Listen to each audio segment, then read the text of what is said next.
name's Ken Visser. I'm an associate professor of aeronautical engineering here at Clarkson, and that's the primary major that I teach in.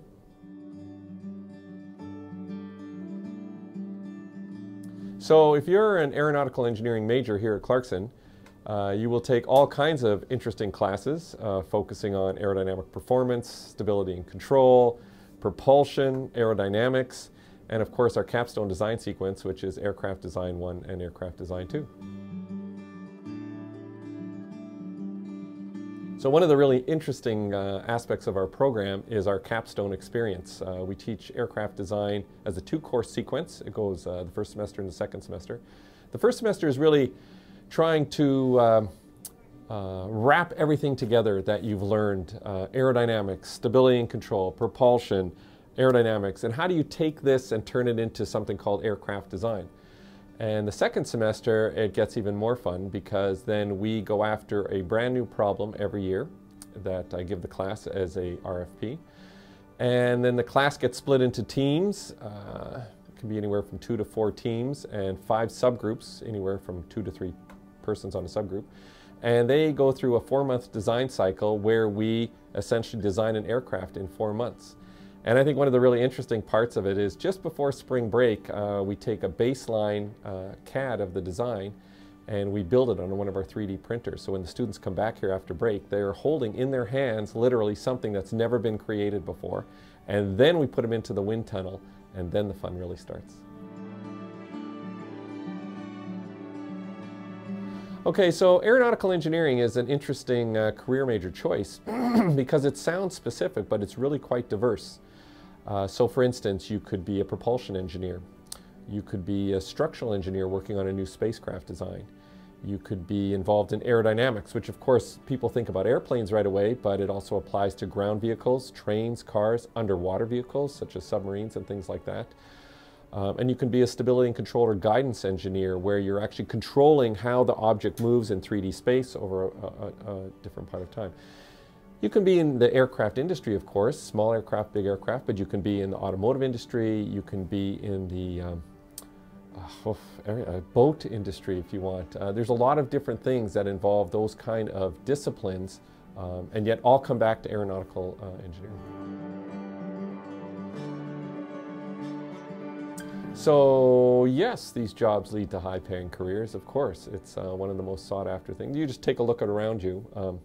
And I think if I was an aeronautical engineer, an undergrad studying, in fact, I've said this to my students many times, I would swap places with you in a heartbeat, because what's happening right now is we are living through the age of space commercialization.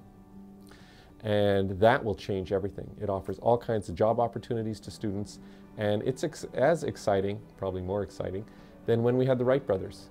Because if you think about what the Wright brothers really did, yes, they created an aircraft that carried a heavier than air vehicle carrying a human. That's exactly what they did. They figured out what the issues were with that.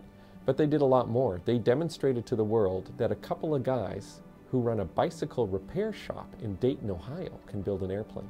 And if they can build an airplane, I can build an airplane. And the same thing is going on with the space industry right now. You have people who are building spaceships that are not companies with $100 billion budgets to do this. No, they're private individuals. And that is one of the most exciting things that's happened in, I would say, in the last 10 years, at least in our industry. You know, if you're asking about misconceptions about the program, maybe there are some misconceptions about aeronautical engineering per se. Often it gets confused with aerospace engineering, and they're very close. And so people say, well, can I work in the space industry with an aeronautical engineering degree? Well, of course you can. I said, we have students that work at SpaceX today, and the Jet Propulsion Laboratory, and things along that line. And there's quite a bit of overlap. So I think probably not so much a misconception as maybe needs a little more education.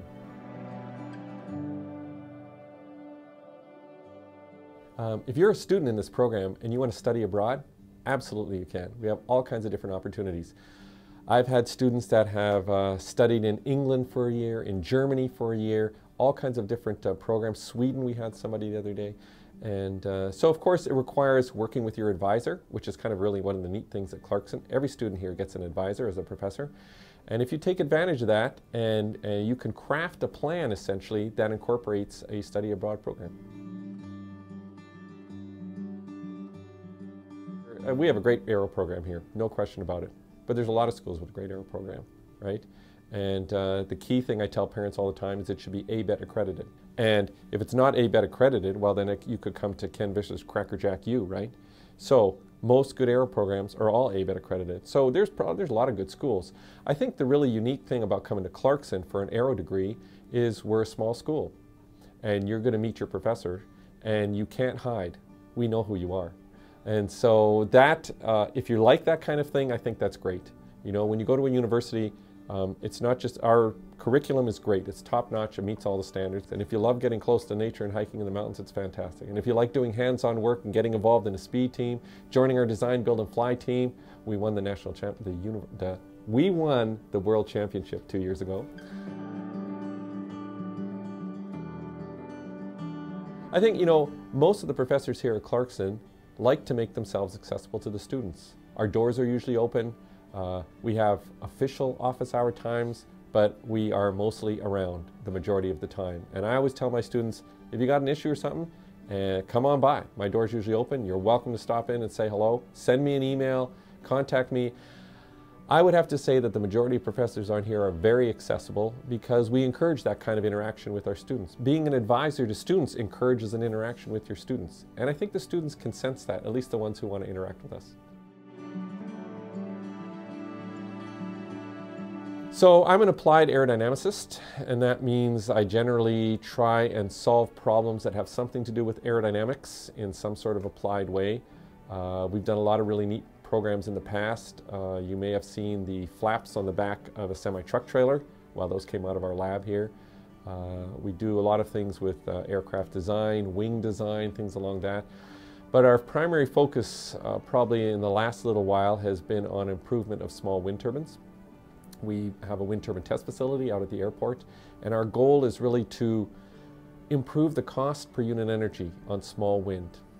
Initial capital cost is high, and recurring costs tend to be high, and that dissuades a lot of people who are interested in wind from getting involved. And so we work on trying to build a better small turbine, and we have. Come to campus someday, we'll show you one that's running right on the TAC building. I think one of the really great things about Clarkson is the fact that if you come to Clarkson, you have opportunities. That means you have to take advantage of the opportunities, but they're there. And whether you want to do a different kind of double major, whether you want to study abroad, whether you want to do research with a professor, whether you want to get involved in some sort of speed team, these are all different opportunities that you have, that you can take advantage of. And I think if you put your mind in that kind of mindset that you know, I'm going to go to university, I'm going to get a degree, maybe some major or something like that, but you look at the other opportunities, that's really where your investment's going to pay off in the university that you pick.